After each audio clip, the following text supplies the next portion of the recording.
एक गांव में दो बहनें रहती थीं। छोटी बहन सरला बहुत अमीर थी। उसके घर में किसी भी चीज की कोई कमी नहीं थी। बड़ी बहन गंगा अपने पति और बेटे के साथ छोटे से मिट्टी के झोपड़े में रहती थी। सरला को बेटा हुआ था तो उसने पूरे गांव को बुलाया था। सुबह सुबह सरला के घर चारों ओर चहल पहल थी। हर तरफ खुशियों का माहौल था। उसके घर के बाहर हलवाई बड़े बड़े बर्तनों में मिठाइयां तल रहे थे। कहीं सब्जी बन रही थी, कहीं लड्डू खीर पुलाव कचौरी तैयार हो रहे थे। सरला, धीरे धीरे मेहमान आ रहे हैं, पर तुम्हारी बड़ी बहन गंगा दीदी अभी तक आई नहीं। तुमने सबको बुलाया था ना?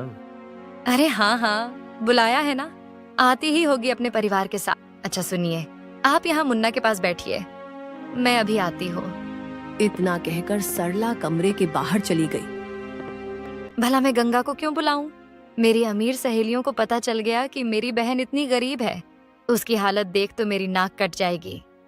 सुबह सुबह गांव की औरतें सजी धजी सरला के घर जा रही थीं। सड़क के किनारे से गुजरते हुए वो औरतें गंगा की झोपड़ी के पास पहुंची। गंगा उस वक्त अपनी झोपड़ी के बाहर झाड़ू लगा रही थी। अरे गंगा बहन, तू अब तक यहीं है? अपनी बहन के घर नहीं गई? तेरी बहन को तो बेटा हुआ है, तू तो मौसी बन गई रे। तुझे तो सबसे पहले पहुंचना चाहिए था। गंगा ये सुनकर हैरान हो गई। इस बारे में कुछ पता नहीं था, पर वो औरतों के सामने ऐसा दिखाने लगी जैसे उसे पहले से सब पता है।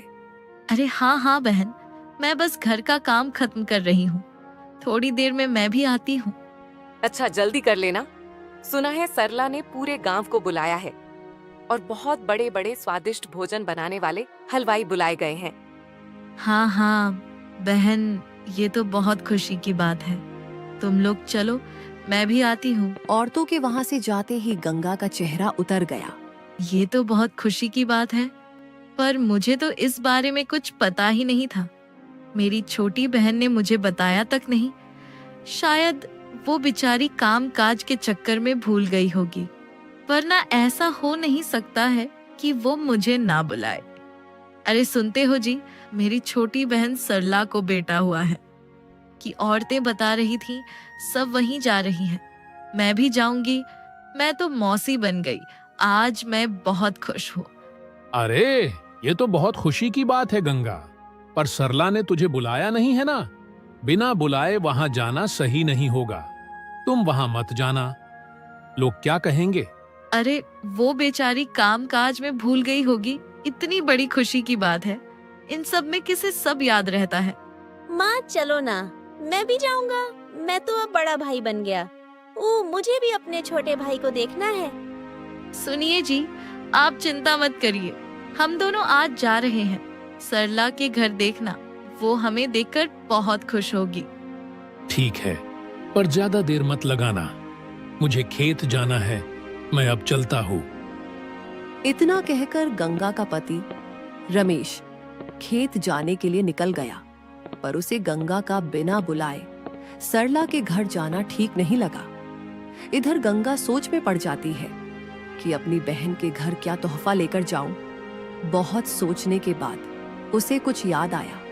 अभी तो हमारे पास देने के लिए ज्यादा कुछ नहीं है, पर मैंने अपने हाथों से एक स्वेटर बुना था।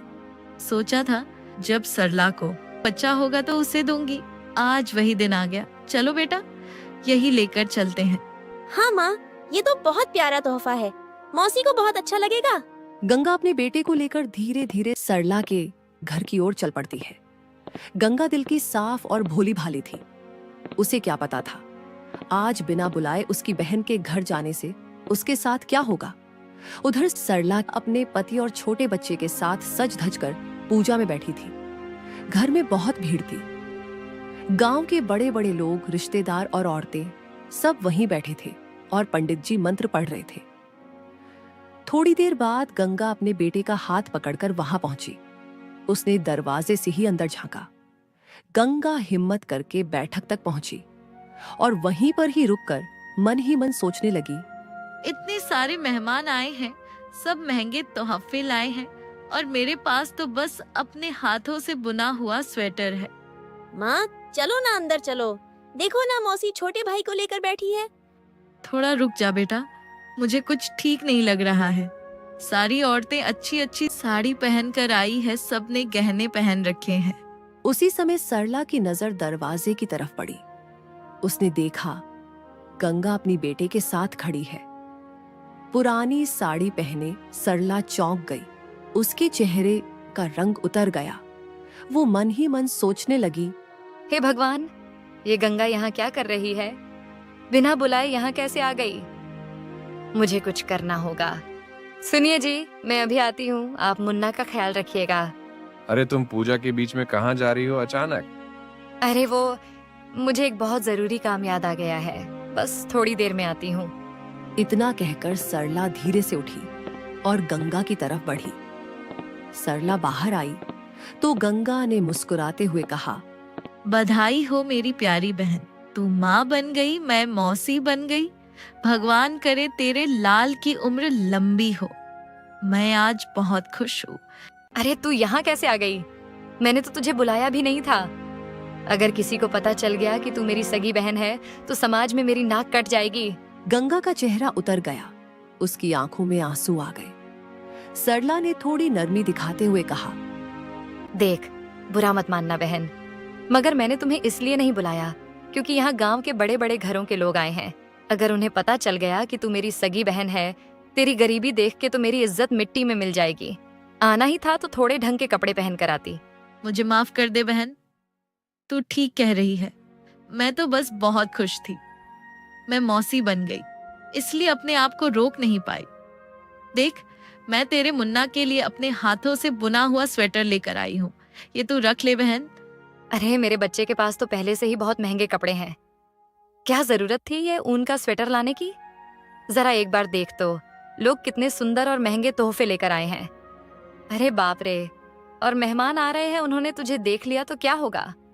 तू चल, उस कमरे में चल जल्दी। सरला गंगा और उसके बेटे को कमरे में लेकर गई। अब सुनो, तुम दोनों यहाँ से बाहर मत निकलना। किसी को भी मत बताना कि तुम मेरी बहन हो, समझी ना? जैसे ही सब लोग खाना खाने बैठेंगे, तुम दोनों पीछे से दरवाजे से चुपचाप निकल जाना। इतना कहकर सरला वापस पूजा में जाकर बैठ गई। इधर गंगा जमीन पर बैठकर बहुत रोने लगी। बेटा, तेरे पिताजी सही कह रहे थे। मुझे यहाँ बिना बुलाए नहीं आना चाहिए था। हे भगवान, मुझसे आज बहुत बड़ी भूल हो गई। माँ तुम मत रो। मौसी ने हमारे साथ ऐसा क्यों किया? अब क्या वो हमें मेरे छोटे भाई से मिलने भी नहीं देगी? गंगा के पास उसके बेटे राहुल के सवालों का कोई जवाब नहीं था। थोड़ी देर बाद पूजा खत्म हुई। गांव के सारे लोग बैठकर खाना खा रहे थे। चारों ओर तरह तरह की मिठाई, पकवान और स्वादिष्ट व्यंजन की खुशबू फैल रही थी। उसी वक्त गंगा का मासूम बेटा राहुल धीरे से उठा और गंगा से बिना कुछ कहे बाहर निकल गया। कुछ देर बाद दो औरतें खाना खाकर सरला के कमरे की ओर देखी। वहां गंगा बैठी हुई थी।